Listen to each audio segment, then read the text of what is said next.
በስመ አብ ወወልድ ወመንፈስ ቅዱስ አሐዱ አምላክ አሜን። ሰላም ክርስቶስ ምስኩላትና ይሁን። ፈወራት ስድራ እግዚአብሔር ንማሕበር ሐመረኖ ተራድኦ ቻናል ተኸታተልቲ ከመይ ቀኒኹም? እግዚአብሔር ይመስገን ኢልና ክነመስግኖ ናቱ ቅዱስ ፈቃዱ ይሁን አሜን። እሽምባር ፈወራት ስድራ እግዚአብሔር ለዛሬም እግዚአብሔር ቢወድና ቢፈቅድ ጉዞ ወደ እግዚአብሔር ካብዙል ናይ አቡነ ሽኖዳ መጽሐፍ መበል 24 ክፋል ክናነብና ሰናይ ምድማት። የዛሬው ርዕሳችን ምዕራፍ 10 ሆኖ አገልግሎት ይላል። አገልግሎት ለእግዚአብሔር ወይም ለሰው የሚሰሩት ስራ ማለት ነው። አገልግሎት ለእውነተኛ ክርስትና ምስክር የሚሆን ከጥሩ ሕይወት የሚፈልቅ ምግባር ነው። አገልግሎት አምልኮተ እግዚአብሔርን መግለጫ ነው። አገልግሎት ለጥቂቶች ብቻ የተሰጠ ርስት ሳይሆን ክርስቲያን ሁሉ ግዴታውንም ጥቅሙንም ማጋራት የሚችለው ሀብት ነው። የሚሰራውን በማወቅ በአግባቡ አምላኩን ለሚያገለግል ሰው አገልግሎት ወደ እግዚአብሔር የሚያድርስ የሕይወት መንገድ ነው። አገልግሎት በእግዚአብሔር ከሚያምኑ ክርስትናን ከተረዱ ሁሉ የሚጠበቅ በጎ ምግባር ነው። አገልግሎት ወጣት፣ አረጋዊ፣ ያገባ፣ ያላገባ ብሎ የማይመርጥ ሕይወት ነው።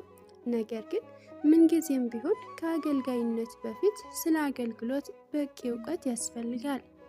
ባለማወቅ ወደዚህ የተመረጠና የተቀደሰ ሕይወት ገብተው የሚጎዱበትም ስለማይጠፋ ጥንቃቄ ያስፈልገዋል። እንግዲህ በጎ ለማድረግ አውቆ ለማይሰራው ኃጢአት ነው። መልእክተ ያዕቆብ ምዕራፍ 4። ኃጢአት ማለት ከበጎ ነገር በተቃራኒው መስራት ብቻ አይደለም፣ በጎውንም አውቆ አለመስራትም ኃጢአት ነው። መንፈሳዊ ሰው እንደተፈጠረበት የእግዚአብሔር አርአያ ዘውትር በጎውን ብቻ የሚሰራና በነገር ሁሉ ክርስቶስን የሚመስለው ነው።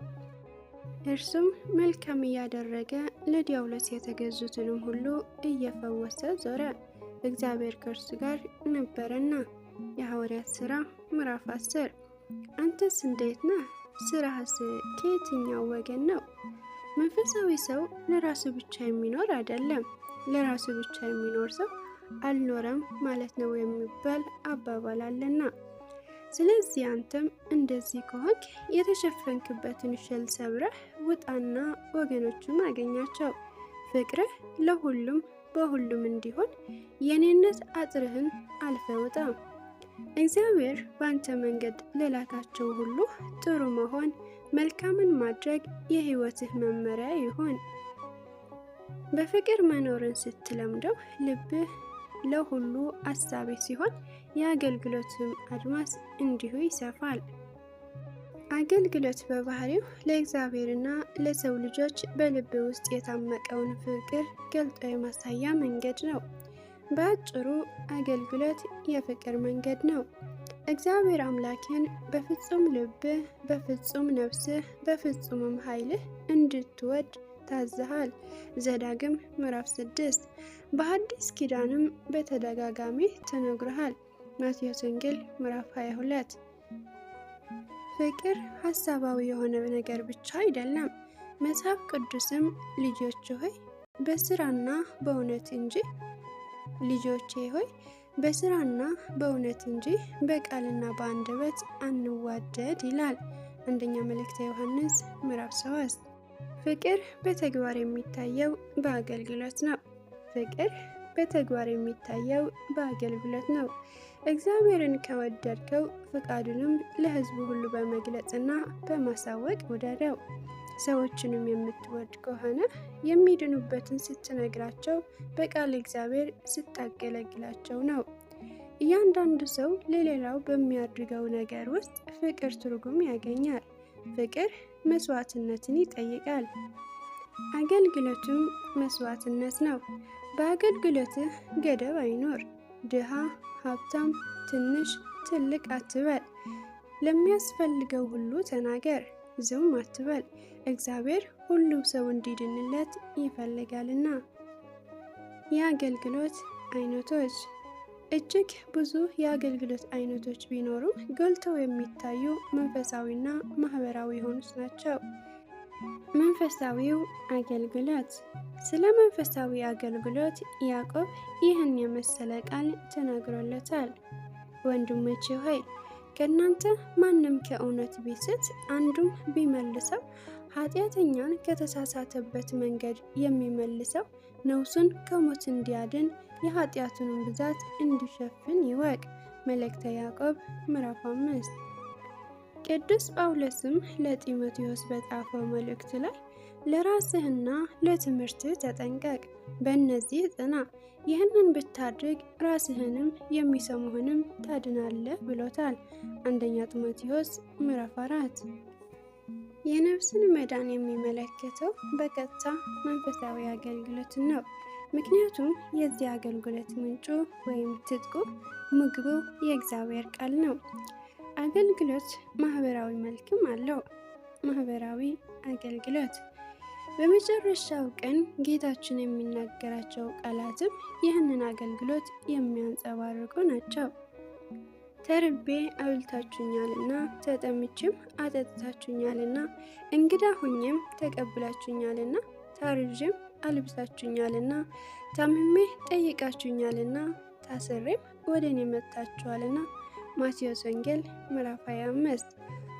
እውነት እላችኋለሁ ከሁሉ ከሚያንሱ ከነዚህ ወንድሞቼ ለአንድ እንኳን ስላደረጋችሁት ለእኔ ያደረጋችሁት። በማህበራዊ ሕይወት ውስጥ የሚደረግ ማንኛውም በጎ ተግባር ክርስቶስን ለማገልገል እንደተደረገ ነው። ወደ መንፈሳዊ ሕይወትም የሚመራ ብዙ አቅጣጫ አለው። ንጹሕ የሆነ ነውርም የሌለበት አምልኮ በእግዚአብሔር ዘንድ ይሄ ነው።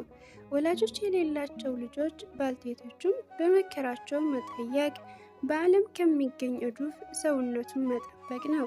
መልእክተ ያዕቆብ ምዕራፍ 1። በሰዎች መካከል ልዩነት ሳያድርግ ለሁሉም እኩል የሚሰጥ አገልግሎት ካየን ወደ ዓለም አቀፍ ደረጃም መሻገር እንችላለን። ድንበር ሳይገድባቸው ዘር፣ ቀለም ሳይለዩ በደረሱበት ቦታ ሁሉ ለሰው ልጆች በፍቅር እርዳታ የሚያደርጉ በርካታ ድርጅቶች አሉ። ከነዚህ መካከል የዓለም አቀፍ የቀይ መስቀል ማህበር፣ የዓለም አቀፍ የእርዳታ ተቋማት፣ ሰዎች ለሰዎች የእርዳታ ድርጅቶች የመሳሰሉት ይገኙበታል። የተፈጥሮ አደጋና ሰው ሰራሹ እልቂት ሳያስፈራቸው ሰውን ለመርዳት ሲሯሯጡ ስታይ አንዳች የሰብአዊነት ስሜት በውስጥ ይፈጠራል። ምግብ፣ ውሃ አጥተው በሞት አፋፍ ላይ ለሚገኙ ወገኖች ፈጥነው ሲደርሱ እግዚአብሔርን ደስ የሚያሰኘው አገልግሎት ምን ያህል ሰፊ እንደሆነ ታስባለህ። ይህን ሁሉ ለማድረግ የመረጡት፣ ይህን ለህይወት አስጊ የሆነ የአገልግሎት መስክ የመረጡት ለምን ይመስልሃል? ትክክለኛው የሰብአዊነት ስሜት እየተሰማቸው ከውስጥ እየገፋቸው ስለሆነ ነው። በእርግጥ እነዚህ የመሳሰሉት ድርጅቶች ከቤተ ክርስቲያን ጋር ግንኙነት የላቸውም። ታዲያ እንዴት ለኛ ሀሳብ ተስማሚ ሆነ? ምናልባት የአንተ አእምሮ ይህንን ጥያቄ ያነሳ ይሆናል። ነገር ግን በተግባር ተመሳሳይ የሚሆኑበት ሁኔታ አለ። አንተ ራስህ ይህንን የመሰሉን ተግባር እንድታከናውንለት እግዚአብሔር ጠርተሃል። በምሳሌ መስሎ አስተምሮሃል። ደጉ ሳምራዊ በወገን የተነጣጠሉትን ተራርቀው የሚኖሩትን ያቀራረበ የፍቅር ተግባር በፈጸመው ሰው ምሳሌ አሳይቶሃል። በእርግጥም ፍቅር ሰውን ከሰው አይለይም። ሉቃስ ወንጌል ምዕራፍ 10። ማንም ሰው ቢሆን ክርስትናን የተቀበለ ሆኖ ሳለ እኔ ለአገልግሎት አልተጠራሁም ማለት የለበትም። ይህ ሰው ለፍቅርስ አልተጠራሁም ማለት ይችላልን? ፍቅር በአገልግሎት እንደሚገለጽ ደግሞ ቀደም ሲል አይተናል። ነገር ግን አገልግሎትህን ቤተ ክርስቲያን ማወቅ አለባት። ለሁሉ የተሰጠው ጸጋ እንደየአቅሙና እንደየችሎታው የተለያየ ነው። ሰው ሁሉ ለመስበክ አልተጠራም። እንደ አገልግሎት ሰፊነት ጥሪውም ብዙ አይነት ነው። ካልተላኩ እንዴት ይሰብካሉ? ነገር ግን ሁሉም ለምስራቹ ቃል አልታዘዙም። ሮሜ ምዕራፍ 10። እንግዲያውስ አንተም የተሰጠህ ጸጋ ለይና በቤተ ክርስቲያን አማካይነት ወደ አገልግሎት ተሰማራ። እግዚአብሔር ምንም የማይችል ሰው ፈጥሮ አያውቅምና እንደማትችል አታስብ። ለአንተ የተሰጠ አንድ ጸጋ አለ። የአገልግሎት ፍቅር ያለው ጸጋውን የለየና ቤተ ክርስቲያን ያስተማራችው ሰው ለአገልግሎት ስፍራ አይመርጥም። ቤቱ፣ ሰፈሩ፣ የስራ ቦታው፣ ትምህርት ቤቱ፣ በአጠቃላይ ሁሉም ቦታ የአገልግሎት መድረኩ ነው። ለሚጠፉት መዳንን ይሰብካል። ሕግ ለሚጥሱ የእግዚአብሔርን ሕግ አብርቶ ያሳያል።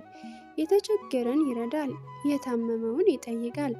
የተቻለውን ሁሉ ያድርጋል። በአጠቃላይ በማንኛው ሰዓትና ቦታ ያገኘው ሁሉ ከእርሱ አንድ ነገር ይቀበላል።